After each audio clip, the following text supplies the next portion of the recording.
유튜브 여러분들 안녕하세요. 써있습니다.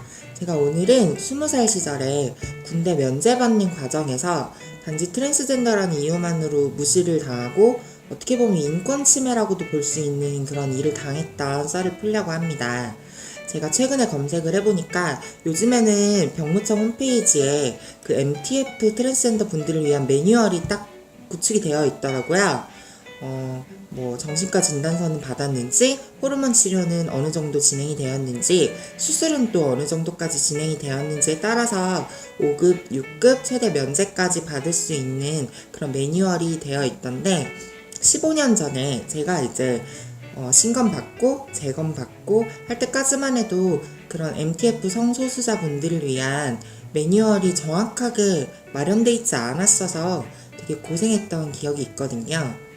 저는 다들 알고 계시다시피 이제 수술을 좀 일찍 한 편이라서 신검 받기 훨씬 전부터 정신과 진료를 받고 그리고 호르몬 처방을 쭉 받고 있었어요. 그래서 신검 처음 잡혔을 때 신검장에 그 정신과 진단서와 호르몬 치료 확인서를 가지고 갔지만 그런 게 별로 의미가 없이 저는 1급을 받게 되고 거기에 계시는 정신과 전문의 분께 제가 수술을 할 거라고 말씀을 드렸는데 이제 저한테 돌아온 답변이 네가 정말 수술을 할 거면 수술하고 나서 재검 신청을 해서 면제를 받는 쪽으로 하는 방법밖에 없을 것 같다는 그런 말씀을 하시더라고요. 근데 저는 어차피 수술을 할 계획이 있었기 때문에 별로 그렇게 크게 개의치 않고 첫 신검은 그렇게 돌아오게 됩니다. 그 처음 신검이 있고 나서 5, 6개월 후에 저는 진짜로 수술을 받게 되고 수술 받고 이제 한국 돌아와서 가장 먼저 했던 일들 중에 하나가 병무청에 전화하는 일이었죠. 병무청에 전화해서 제가 성전환 수술을 받았는데 재검 신청을 하려면 어떻게 해야 됩니까? 라고 물었더니 거기서 날짜를 정해주시면서 이제 필요한 서류들 정신과 진단서와 호르몬 처방 받았다는 확인서 그리고 그 성전환 수술을 했다는 수술 확인서를 가지고 오시면 된다고 말씀을 해주셔서 저는 딱 그 세 가지만 가지고 재검을 받으러 가게 돼요. 제가 그때 인천에 살았었어서 인천에는 그 병무청이 없었거든요. 그래서 수원에 있는 수원지방병무청까지 이제 지하철 타고 2시간 거리를 열심히 찾아서 갔더니 세상에 이 서류들만 가지고는 안 된다는 거예요. 그래서 제가 처음에 전화 걸었을 때 필요한 서류가 이렇게만 있으면 된다고 해서 이렇게만 챙겨왔는데 멀리서 왔는데 갑자기 안 된다고 하시면 어떻게 하시냐고 그랬더니 이제 자기들이 병무청에서 지정한 지정 대학병원에 가서 이제 수술했다는 MRI와 CT 촬영분을 가지고 와야 한다는 거예요. 수술한 부위를 촬영해서 와야 된다고 하는 거예요.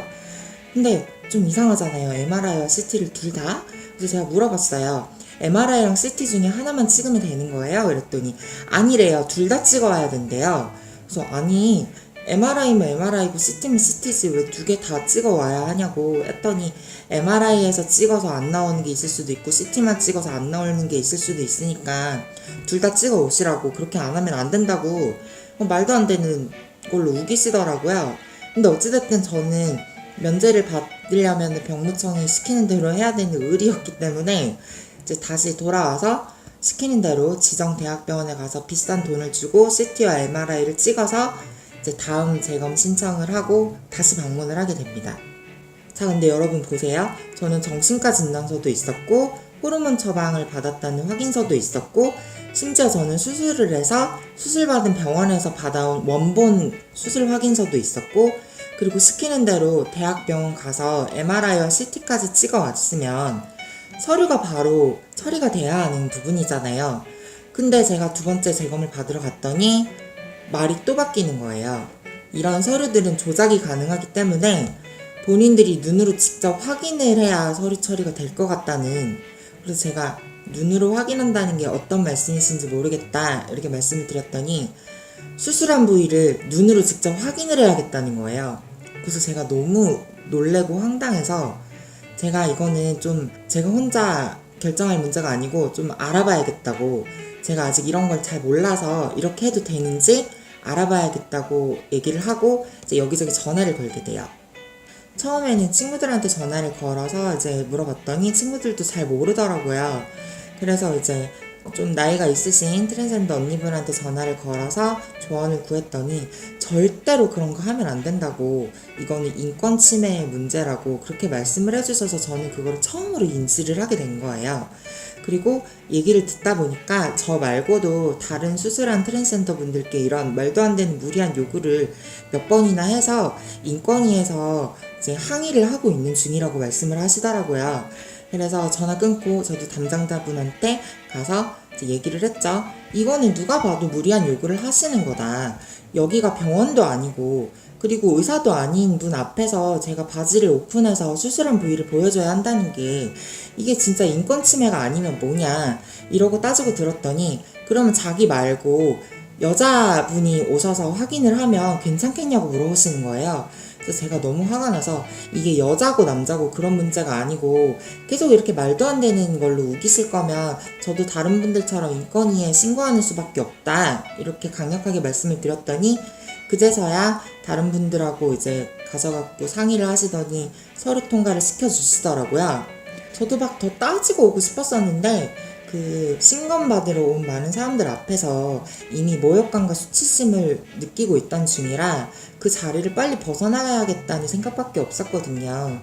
그래서 더 따지지는 못하고 이제 도망치듯이 집으로 돌아오게 되는데, 그 이후에는 이제 알아보니까 인권이나 다른 트랜스젠더 분들의 항의를 통해서 병무청에서 더 이상 그런 무리한 요구는 하지 않았다고 하더라고요. 그리고 지금 이제 시간이 많이 흐르고 시대도 많이 변해서 이제 병무청에서 트랜스젠더 분들을 위한 매뉴얼이 생길 정도로 많은 변화가 있었던 것 같아서 저는 개인적으로 너무 뿌듯하고 참 다행이라고 생각하는. 저도 이런 과거 얘기 꺼낸다는 게 쉽지만은 않거든요. 저한테도 되게 상처가 됐었던 일들이기 때문에 과거의 일을 이렇게 썰로 푼다는 게 마냥 쉽지만은 않지만, 그래도 제 영상을 보시고 한 분이라도 저 같은 피해를 덜 받으실 수 있다면, 그리고 한 분이라도 자기가 하고 있는 행동들이 트랜스젠더 분들에게 좀 모욕감을 줄 수 있는 행동이란 걸 알게 되신다면 저는 그걸로도 너무 만족할 수 있을 것 같고요. 오늘도 영상 끝까지 시청해주셔서 너무 감사드리고 저는 다음 영상에서 다시 찾아뵙겠습니다. 안녕히 계세요.